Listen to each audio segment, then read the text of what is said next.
فيلمنا بيبدأ بإلينور اللي كانت في خناقة كبيرة مع أختها وجوز أختها علشان عايزين يبيعوا الشقة اللي هي عايشة فيها، وده طبعا بعد ما أمهم ماتت واللي إلينور فضلت تخدمها طول فترة مرضها. ولما قالت إنها ما عندهاش مكان تاني تروحه، بكل بجاحة عرضوا عليها تعيش معاهم بدل ما يجيبوا خدامة تخدمهم. ساعتها إلينور اتعصبت جدا وطردتهم بره البيت. دخلت أوضتها حزينة، وبالصدفة دخلت أوضة أمها وخدت السلسلة بتاعتها ولبستها، لكن فجأة التليفون بيرن. بيكون على الخط الدكتور مارو عالم أبحاث، وبيقول لها إنها اتقبلت تشارك في بحث جديد عن قصر مهجور الناس بتخاف تقرب منه، وده مقابل $900 في الأسبوع، وطلب منها تبعت له كل أوراقها، وعلشان ظروفها كانت صعبة وافقت على طول. لكن بعدين اتضح إن الدكتور مارو كان بيكلم رئيسه في الشغل وبيقول له إن البحث الحقيقي هو عن تأثير الخوف على مجموعة من الناس، يعني باختصار الناس اللي رايحين القصر دول كأنهم فئران تجارب. وفعلا إلينور بتتحرك في طريقها للقصر اللي اسمه هيل هاوس، وبتكون متحمسة جدا وحاسة إن في حاجة جديدة بتحصل في حياتها. أول ما بتوصل القصر بتنزل من عربيتها وبتنادي على الحارس وبتقوله إنها من طرف الدكتور مارو، فبيفتح لها. سألته عن السلاسل الكتير اللي على البوابة، قال لها حاجة غريبة جدا، إنه بيحط السلاسل علشان الناس اللي بره القصر تحس بالأمان. هي ما دققتش في الكلام وكملت تدخل بالعربية وانبهرت بكل حاجة حواليها. بتخبط على الباب وبتنادي على واحدة اسمها دادلي اللي المفروض تبقى مديرة القصر، لكن بتلاقي الباب مفتوح فبتدخل. بتتفاجئ بتماثيل غريبة في كل ركن من القصر، ولما بتقابل دادلي بتفهم إنها كانت مستنياها، وبتقول لها إنها أول واحدة توصل من فريق الدكتور مارو. دادلي خدت إلينور وودتها أوضتها واللي كانت مذهلة، كلها تماثيل منحوتة حوالين المدفأة، وقالت لها إنها هتحضر العشاء الساعة 6 وبعدها هتمشي على طول وترجع لهم تاني يوم الساعة 9 الصبح، لأنها لازم تخرج من القصر قبل ما الليل يجي. وقالت لها كمان إن أقرب بلدة على بعد 9 أميال، يعني لو حصل حاجة مفيش حد هيلحقهم. إلينور كانت مشغولة بكل اللي بتشوفه ومركزتش في التحذيرات. بعد شوية وصلت واحدة تانية من الفريق اسمها فيو واتعرفت على إلينور، وكانت شخصيتها مختلفة تماما، وبرضه دادلي قالت لها نفس الكلام وسابتهم يتعرفوا على بعض ويتفرجوا على القصر. وهم ماشيين وقفوا قدام باب عليه تماثيل شياطين ماسكة أطفال وكأنها منعاهم من الهروب، وكان مكتوب عليه: من سيقف أمام هذه الأبواب سوف يحاكم. كملوا جولتهم في القصر، وكل ما يشوفوا تمثال أو حاجة نادرة ينبهروا بيها، لحد ما قابلوا العضو الثالث في الفريق لوك واتعرفوا عليه. بعدها وصل الدكتور مارو مع المساعدين بتوعه تاد وماري وسلموا على الفريق وقعدوا على العشاء. بدأوا يتكلموا عن طبيعة البحث. مارو سلم له مجموعة من الاختبارات لازم يخضعوا ليها، وقال لهم إن مفيش تلفزيون ولا تليفون في القصر غير موبايله هو بس، وإن الحارس ودادلي بيمشوا بالليل وما بيرجعوش غير تاني يوم الصبح. سألت إلينور عن قصة القصر، فمارو قال لها إن اللي بناه كان اسمه اللورد هيو كرين، وكان راجل ثري جدا. كان بيجمع أولاد العمال والفلاحين في القصر يخليهم يلعبوا، واتجوز واحدة اسمها كارولاين كانت أجمل واحدة في البلدة. لكن كل ما كانت تولد الطفل كان بيموت أثناء الولادة، لحد ما في الآخر كارولاين انتحرت، وكرين عاش بعدها لوحده معزول ومحدش بيشوفه. بس سكان القرية كانوا بيقولوا إنهم بيسمعوا صوت عيال بتلعب وبتضحك طول الليل حتى بعد ما ماتوا كرين. الأصوات دي فضلت تطلع من القصر. ساعتها ماري مساعدته قالت إنها حاسة إن ورا القصر ده سر كبير أكتر من اللي الناس بتتكلم عنه. وفجأة وهي بتتكلم مفاتيح البيانو اللي في الصالة بدأت تتحرك لوحدها، ولما ماري قربت منه البيانو طار في وشها وجرحها. جريوا عليها وتاد ركب معاها العربية علشان يودوها المستشفى. الباقي رجع كل واحد فيهم على أوضته ينام، والدكتور مارو كان بيكتب كل حاجة بتحصل علشان يوثقها في بحثه. ثيو راحت لإلينور وإدتها شال وقالت لها إن ده عربون صداقة. أما لوك فما كانش قادر ينام فبدأ يتمشى في القصر، وفي الوقت ده إلينور كانت بتستعد للنوم، لكن بدأت تلاحظ إن التماثيل اللي حواليها بتبصلها. حاولت ما تركزش، لكن بدأت تحس بحاجات غريبة بتحصل حواليها، وسمعت صوت وبعدها صوت ثيو بتنادي عليها، فجريت بسرعة تشوفها. ثيو قالت لها إنها سمعت أصوات غريبة، وفجأة الباب خبط خبطة قوية جداً. درجة الحرارة نزلت فجأة وبقوا حاسين ببرد شديد، والباب بدأ يرج تاني بصوت مرعب. وبيشوفوا الباب التاني وفي حد بيحاول يفتحه، فإلينور بتجري بسرعة وتقفله. بس فجأة لوك بيجي وبينادي عليهم فبيفتحوا له. ثيو بتسأله: انت سمعت حاجة؟ ده كان جزء من التجربة ولا ايه؟ فلوك بيرد: انا ما سمعتش غير صوتكم وانتوا بتصرخوا. وبيروحوا كلهم أوضة إلينور يشوفوا إذا في حاجة غريبة، لكن ما بيلقوش حاجة. فبيقولوا نروح المطبخ نعمل حاجة نشربها ونهدى شوية. وأول ما بيفتحوا الحنفيات بيطلع نفس الصوت المرعب اللي سمعوه قبل كده. فثيو بتقول: أنا كنت باخد شاور قبل كل الهبل ده، ممكن يكون هو ده مصدر الصوت. لكن إلينور بترد عليها: ماشي، والصوت ممكن، لكن ودرجة الحرارة اللي نزلت فجأة والخبط اللي على الأبواب.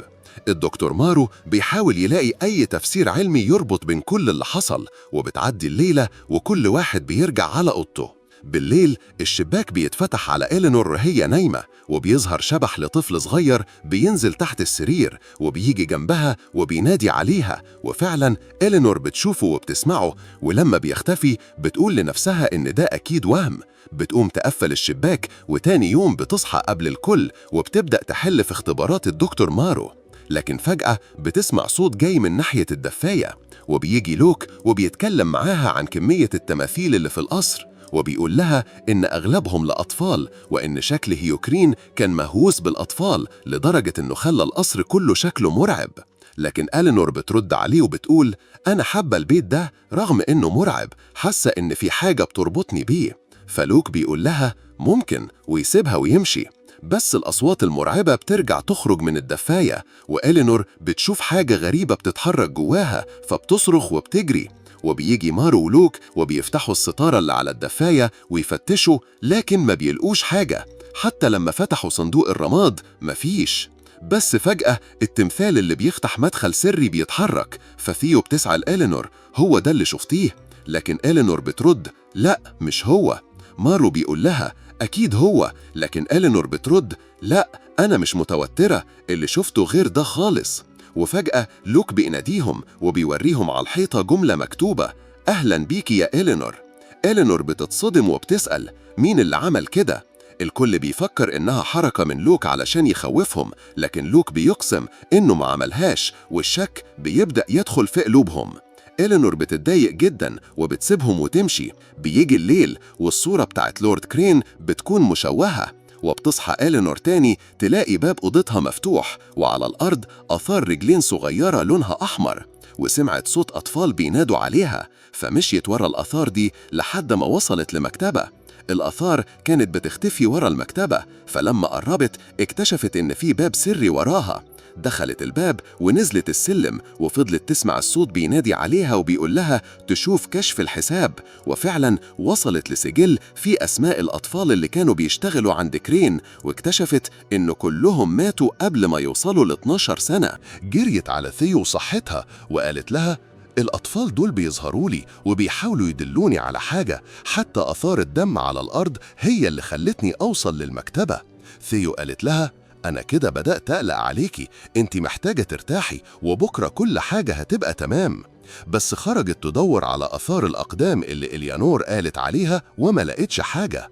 أما إليانور فرجعت أوضتها وبصت للتماثيل وقالت لهم: خلاص، أنا اقتنعت إنكم عايزين مني حاجة، قولولي. وفعلا أول حاجة عملوها إنهم سرحوا لها شعرها. اتخضت، بس لحظة إن التسريحة هي نفسها اللي في صورة كارمن. تاني يوم إليانور بتروح تدور على الدكتور مارو، لكن مش بتلاقيه، وبتلاقي جهاز التسجيل بتاعه فبتشغله وتسمعه بيقول: إليانور بدأت تعاني من هلوسة سمعية وبصرية، وبتخلق قصص بتضحك على نفسها بيها. وفي نفس الوقت لوك بيتكلم مع ثيو وبيقول لها: البحث ده مش مريحني، شكلنا إحنا اللي بنتعامل علينا تجارب من الدكتور مارو نفسه. لكن إليانور بتيجي عندهم وبتقول: مارو مش هو السبب، البيت نفسه هو اللي بيطلب مني حاجات وأنا لازم أنفذها. وفجأة إليانور بتشوف كارمن وهي شنقة نفسها وبتتخض جدا، بس محدش غيرها بيشوفها، وده بيخلي لوك وثيو يستغربوا جدا من تصرفاتها. إليانور بتروح تاني للمكتبة وبتفضل تدور على أي حاجة تفهمها الجنان اللي بيحصل حواليها، فبتلاقي ألبوم صور قديم للورد كرين ومراته كارمن. ولما بتقلب في الصور بسرعة بتشوف كارمن بتشاور لها على الدفاية، إليانور بتحاول تفتح صندوق الرماد اللي فيها وبتفضل تدور جواه لحد ما فعلا بتلاقي عظم وجماجم لأطفال صغيرة، وبتبعد بسرعة لكن بتسمع أصوات الأطفال بينادوا عليها. بتمشي ورا الصوت لحد ما بتوصل لباب مقفول وبتشم ريحة وحشة جدا وبتحاول تفتحه بأي طريقة، لكن فجأة بتخرج قبضة كبيرة من ورا الباب وتبعدها. بتخاف وبتجري بسرعة على باقي الفريق وبتقول لهم إن كرين هو اللي قتل الأطفال وإنها شافت هياكلهم في رماد الدفاية. الكل بيعتقد إن إليانور عندها انهيار عصبي وبيحاولوا يهدوها، بس هي بتأكد لهم إن كارمن من الصورة هي اللي عرفتها مكانهم.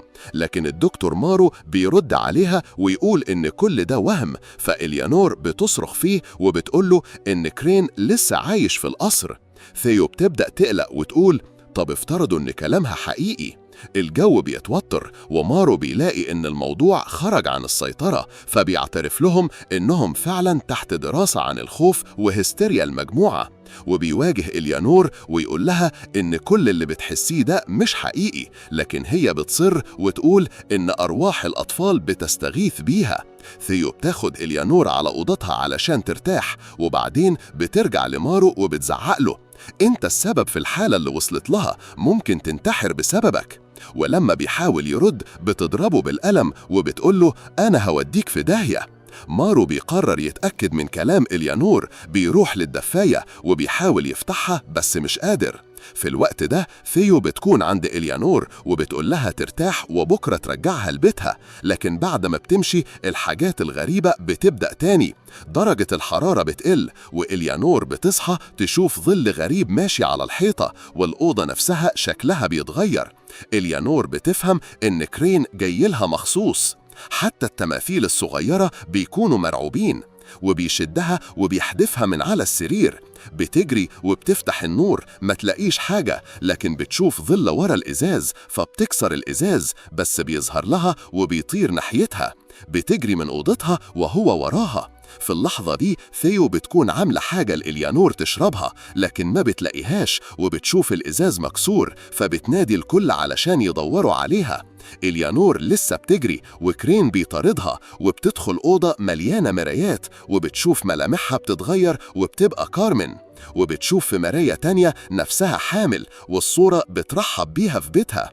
بتظهر روح طفل صغير وبيقول لها مفيش غير الأبواب اللي ممكن تحجزه، وبيترجاها تساعدهم. باقي الفريق بيشوفها طالعة على السلم اللي كارمن انتحرت منه، ومارو بيقول لها ما تتحركيش وبيطلع وراها، لكن السلم اللي مربوط بأسلاك بيتفك فجأة وبيطيح بيه وبيقع منه الموبايل ويتكسر. بس في آخر لحظة إليانور بتسحبه وتنقذه. بيرجعوا على أوضتها ولوك بيحاول يغطي الشباك وبيقول لمارو البنت دي محتاجة دكتور فوراً، لكن مارو بيقول له البوابة مقفولة ومش هتتفتح غير الصبح. لوك بيتهموا إنه السبب، وساعتها ثيو بتدخل وبتقول لهم يعملوا مناوبات يفضلوا جنبها، ولوك بيتطوع. مارو بيروح عند السلم اللي وقع منه وبيسجل اعتراف إن القصر فيه حاجات غير طبيعية، بس قبل ما يمشي تمثال كبير بيتحرك وبيمسكه وبيغرقه وبيخرج منه دم كتير، بس مارو بيقدر يهرب وهو مرعوب والتمثال بيرجع مكانه. في اللحظة دي كرين بيوصل أوضة إلينور اللي بتموت من الخوف، حتى تماثيل الأطفال بيكونوا خايفين.